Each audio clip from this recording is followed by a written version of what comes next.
आओ જોઈ લઈએ જાન્યુઆરી મહિનાના કેટલાક મહત્વપૂર્ણ દિવસો તથા પુણ્યદાયક તિથિઓ। 1 જાન્યુઆરી ખ્રિસ્તી નવ વર્ષ ઈસવીસન 2026 શરૂ થાય છે। 3 જાન્યુઆરી માઘ સ્નાન શરૂ થાય છે। 4 જાન્યુઆરી રવિ પુષ્ય યોગ બપોરે 3:11 થી 5 જાન્યુઆરી સૂર્યોદય સુધી, ખાસ કરીને મંત્ર સિદ્ધિ અને ઔષધીય પ્રયોગો માટે ફળપ્રદ। 6 જાન્યુઆરી મંગળવાર ચતુર્થી સવારે 8:01 થી 7 જાન્યુઆરી સવારે 6:52 સુધી, સૂર્યગ્રહણ જેવા આ યોગમાં ધ્યાન, જપ, મૌન વગેરેનો અક્ષય પ્રભાવ થાય છે।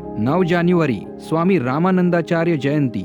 12 જાન્યુઆરી સ્વામી વિવેકાનંદ જયંતિ રાષ્ટ્રીય યુવા દિવસ। 13 જાન્યુઆરી લોહરી તહેવાર। 14 જાન્યુઆરી ષટતિલા એકાદશી। મકર સંક્રાંતિ પુણ્યકાળ બપોરના 3:13 થી સૂર્યાસ્ત સુધી, સૂર્યોદય પહેલા સ્નાન કરવું એ 10,000 ગાયોનું દાન કરવા બરાબર છે। 16 જાન્યુઆરી માસિક શિવરાત્રી। 18 જાન્યુઆરી દર્શ માઘ અમાવસ્યા। 20 જાન્યુઆરી વ્યતિપાત યોગ સાંજે 8:01 થી 21 જાન્યુઆરી 6:58 સુધી। 22 જાન્યુઆરી તિલકુંદ ચતુર્થી શ્રી ગણેશ જયંતિ। 23 જાન્યુઆરી વસંત પંચમી। આ દિવસે વધારેથી વધારે સરસ્વતી મંત્રનો જપ કરવો જોઈએ। 25 જાન્યુઆરી મહાશુક્લ સપ્તમી। જે વ્યક્તિ સવારે પુણ્ય સ્નાન કરે છે, વ્રત કરીને આ દિવસે ગુરુની પૂજા કરે છે, તેને આખા મહા મહિનાના સ્નાનનું ફળ અને આખા વર્ષના રવિવાર વ્રતનું પુણ્ય પ્રાપ્ત થાય છે। વિજયા સપ્તમી। સ્નાન, દાન, ધ્યાન, જપ, તપ, હોમ અને ઉપવાસ બધા મોટામાં મોટા પાપોનો પણ નાશ કરે છે એવું બ્રહ્મ પુરાણમાં લખવામાં આવે છે।